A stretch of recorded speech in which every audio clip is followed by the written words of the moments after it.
મેંદરડામાં કહેવાતા પત્રકારો દ્વારા હોટલ સંચાલક સામે રોફ જમાવી ખોટી રીતે ફસાવી ખંડણી માંગવાનો કિસ્સો પ્રકાશિત થયો છે.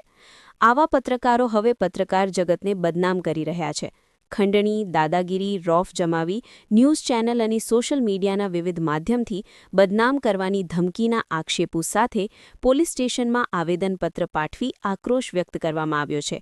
જૂનાગઢના મેંદરડાની સાસણ રોડ પર નિલેશ ઉર્ફે જીગાભાઈ મહેતાની મહેશ હોટલ આવેલી છે, જેમાં ગત તારીખ 29/12/2025ના રાત્રે 8 વાગ્યાની આસપાસ બની બેઠેલા કહેવાતા પત્રકાર સરફરાઝ રફાઈ અને પારસ મકવાણા સહિત અન્ય 2 અજાણી વ્યક્તિ હોટલ પર સબ્જી પાર્સલ લેવા આવેલ, જે સબ્જીનું પાર્સલ લઈ ઘરે જતા રહેલ. થોડા સમય બાદ આ જ ઇસમો અજાણ્યા શખ્સોને લઈ હોટલ પર આવેલ અને કહેવા લાગ્યા, સબ્જી બગડેલ, ખાટી લાગી રહી છે. ત્યારે હોટલ સંચાલક નિલેશભાઈ ઉર્ફે જીગાભાઈ મહેતાએ જણાવેલ કે સબ્જીમાં દેશી ટમેટા નાખેલ હોવાથી કદાચ તેના લીધે તમને ખાટી લાગતી હશે, છતાં તમને બીજી સબ્જી બનાવી આપીએ અથવા સબ્જીની બિલની રકમ પરત કરી આપીએ અને યોગ્ય કરવા માટે ખાતરી આપી હતી. પરંતુ કહેવાતા પત્રકાર સરફરાઝ રફાઈ અને પારસ મકવાણા સહિત અન્ય અજાણ્યા શખ્સો દ્વારા મહેશ હોટલના સંચાલક જીગાભાઈ મહેતાની સામે ગેરવર્તન કરી ગમે તે રીતે પૈસાનો તોડ કરવા માટે દબાવી ધમકાવી ઝઘડો કરેલ હતો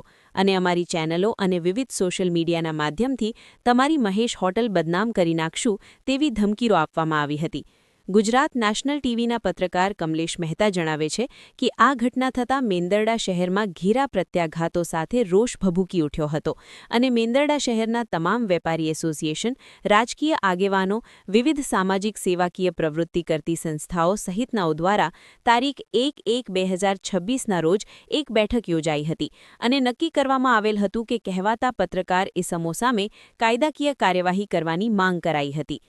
ઉપરોક્ત બાબતે બેઠક યોજાયા બાદ વેપારી એસોસિએશન, રાજકીય આગેવાનો, વિવિધ સંસ્થાના આગેવાનો સહિત બહોળી સંખ્યામાં લોકો દ્વારા મેંદરડા પોલીસ સ્ટેશન પર જઈ લેખિત આવેદનપત્ર આપેલ હતું અને માંગ કરાઈ હતી કે બની બેઠેલા કહેવાતા પત્રકારો વિરુદ્ધ કાયદાકીય પગલાં લઈ ધોરણસરની કાર્યવાહી તાત્કાલિક કરવામાં આવે તેવી માંગ કરવામાં આવેલ અને છેલ્લે ચીમકી ઉચ્ચારવામાં આવેલ છે કે અમારી માંગ મુજબ કાયદાકીય કાર્યવાહી અને પગલાં લેવામાં નહીં આવે તો ગાંધીજી ચિંધ્યા માર્ગે ના છૂટકે આંદોલન કરવાની ફરજ પડશે. કમલેશ મહેતાનો રિપોર્ટ, મેંદરડા.